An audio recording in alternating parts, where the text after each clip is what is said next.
मैदान तैयार है, पहलवानी के हुनर तराशे जा रहे हैं, खोस खोस कर पहलवान निकाले जा रहे हैं। जो पहलवानी के दांव पेच नहीं जानते उन्हें सिखाए जा रहे हैं।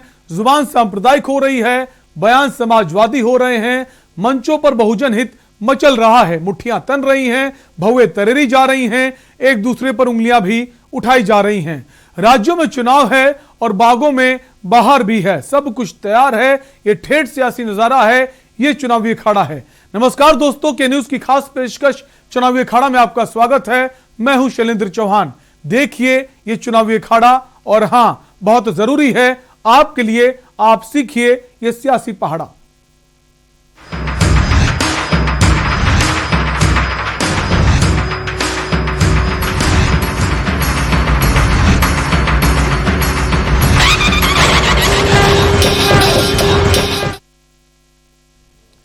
सीएम योगी ने अखिलेश यादव पर तंज कसा है, समाजवादी होने और शिक्षा दीक्षा पर सवाल उठाए हैं। खुद को समाजवादी कहते हैं अखिलेश यादव, ये कहना है सीएम योगी आदित्यनाथ का।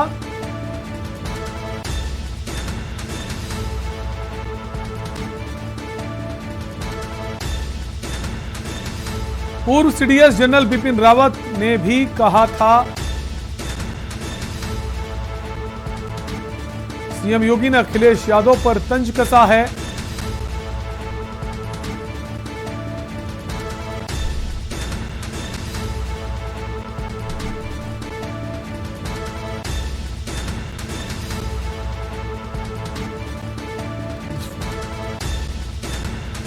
सीएम योगी आदित्यनाथ का अखिलेश पर हमला, अखिलेश की नस नस में तमंचावाद है, ये कहना है सीएम योगी आदित्यनाथ का।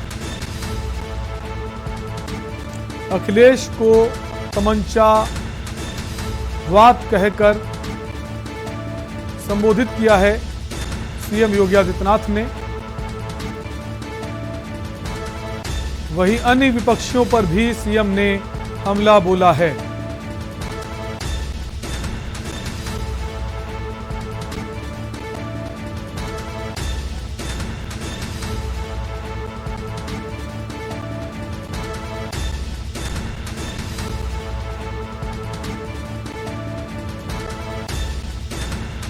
आपको बता दें, संबित पात्रा ने पाकिस्तान को लेकर हमला बोला था। और इसी खबर पर हमारे यूपी के ब्यूरो चीफ दिनेश त्रिपाठी जुड़ गए हैं। दिनेश, जिस तरह से सीएम योगी आदित्यनाथ ने हमला बोला है, कैसे देखें? तमाम सारी बातें कही है सीएम योगी आदित्यनाथ ने, तमंचावाद कहकर संबोधित किया है। जी सलेन जी, आपको बता दें चुनावी मौसम है, इसमें ऐसा नहीं है कि पहली बार मुख्यमंत्री योगी आदित्यनाथ ने अखिलेश यादव और समाजवादी पार्टी पर हमला बोला हो। मुख्यमंत्री योगी आदित्यनाथ लगातार, मुख्यमंत्री की बात ना करें तो भारतीय जनता पार्टी के शीर्ष नेतृत्व ने भी अखिलेश यादव को टारगेट करके हमला लगातार कर रहा है। जिस तरह से मुख्यमंत्री योगी आदित्यनाथ ने समाजवादी पार्टी का जो लिस्ट जारी हुआ है, कल 159 प्रत्याशियों की सूची, जो पहले दूसरे और तीसरे चरण की सूची जारी हुई है, उस पर मुख्यमंत्री सहित सभी भारतीय जनता पार्टी के शीर्ष नेतृत्व ने तंज कसा है या हमला बोला है। उस पर अखिलेश यादव की चुप्पी ये बता रही है कि कहीं न कहीं अखिलेश यादव से कोई बड़ी गलती जरूर हो गई है। जिस हिसाब से कैराना विधानसभा की बात करें तो कैराना में पहले प्रत्याशी घोषित करते हैं, जब वो जेल चला जाता है तो उसकी बहन को प्रत्याशी बनाया जाना, फिर उसी दौरान उसी प्रत्याशी का नाम करना। तो ये कहीं न कहीं अखिलेश यादव मौका दे रहे हैं भारतीय जनता पार्टी और भारतीय जनता पार्टी के नेताओं को हमला करने का। उसी तर्क पे मुख्यमंत्री योगी आदित्यनाथ ने जिस तरह से समाजवादी होने पर, शिक्षा दीक्षा सहित कई मुद्दों पर उनपे हमला बोला है, तो अखिलेश यादव को इसका जवाब देना चाहिए कि उन्होंने क्यों ऐसा किया या गलती उनसे हुई कि नहीं हुई। हालांकि भारतीय जनता पार्टी के शीर्ष नेतृत्व लगातार हमले कर रहे हैं, कल से ही कर रहे हैं जब से समाजवादी पार्टी की दूसरी लिस्ट आई है। लेकिन समाजवादी पार्टी की तरफ से ना ही अखिलेश यादव जो उसके मुखिया है और ना ही समाजवादी पार्टी का कोई भी नेता भारतीय जनता पार्टी के नेताओं द्वारा किए जा रहे हमले का अभी तक किसी ने न जवाब दिया और न दिनेश, ही अपना ये जो बचाव चुप्पी किया। है, ये जो खामोशी है अखिलेश यादव की, क्या इनको नुकसान पहुंचा सकती है या फिर खुद अखिलेश यादव को सामने आना चाहिए और इस पर एक बयान देना चाहिए? आखिर कौन सी मजबूरी है जो वो इन प्रत्याशियों पर दांव लगा रहे हैं?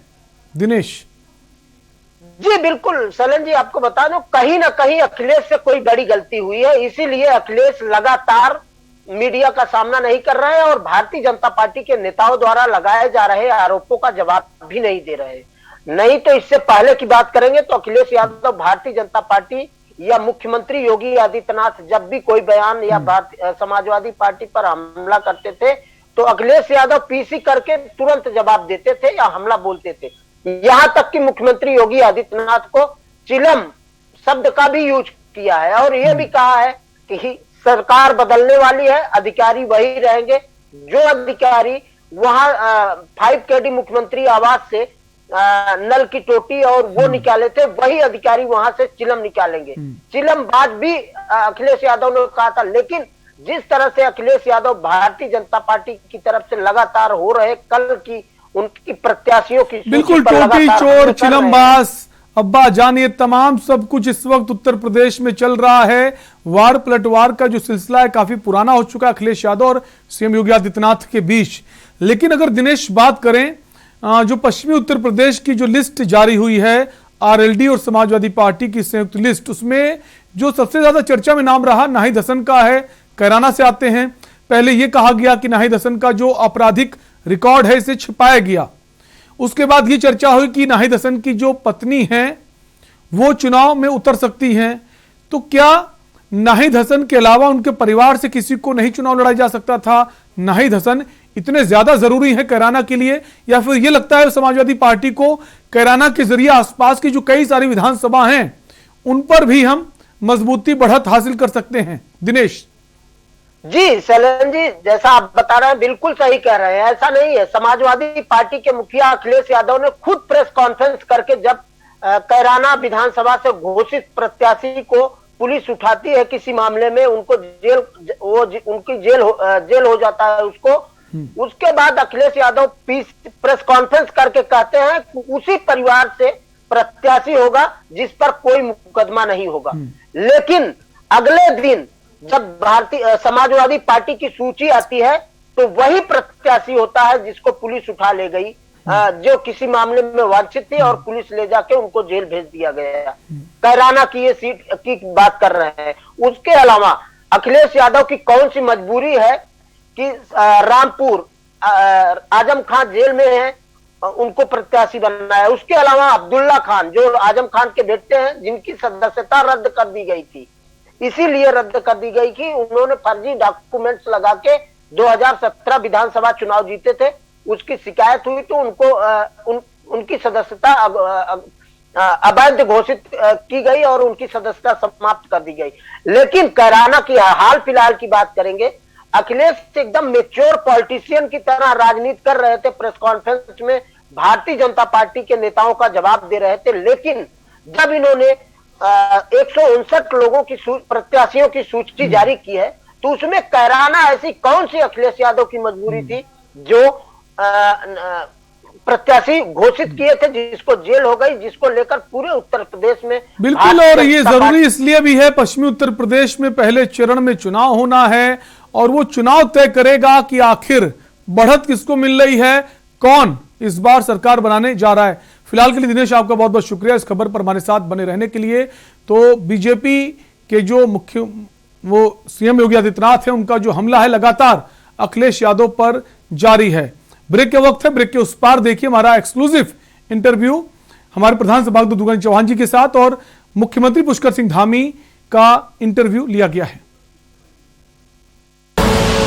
आप देख रहे हैं